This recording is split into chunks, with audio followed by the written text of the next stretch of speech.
fourth speech, which is a wonderful example of rhetoric.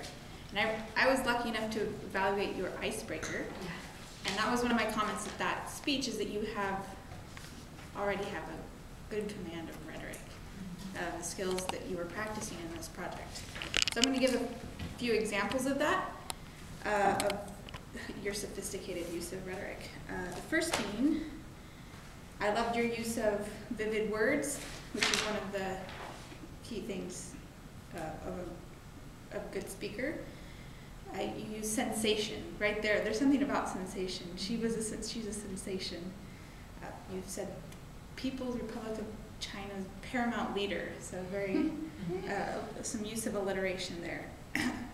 And then the one that really struck me, I thought this was very clever and subtle, but very effective, was first you started with talking about the First Lady of China as being, I kind of got this image of someone who's all into fashion. And then you showed what a depth there was to her as a singer, as a social worker, kind of, as a First Lady. And then you brought it back to fashion, and that signaled to everyone that, okay, you're coming to the end of your speech. But you didn't hit us over the head with it, but it was very effective as a structure and a rhetorical device. So that was something that I learned from you, and I hope I can apply that in one of my speeches. Use short sentences. For instance, you said something, I think what I tried to write it down, but it was, she's given up her career for her husband.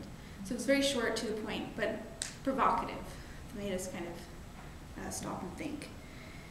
So I think you have a mastery of rhetoric, as you demonstrated with the speech. So I'm excited to see your next project, because one thing I notice is you don't use your hands at all. And there was times where you could accentuate what you were saying with rhetoric. So you said, oh, she has a wide range of, it was repertoire or something. You could have used hands to say wide. Or when you described what she was wearing, you could have said, oh, she had like a blue collar, and or this hat, and you could have posed or something, and would have added a little bit of drama and flair to your description. But you mastered rhetoric, so I can't wait for your next speech. Thank you.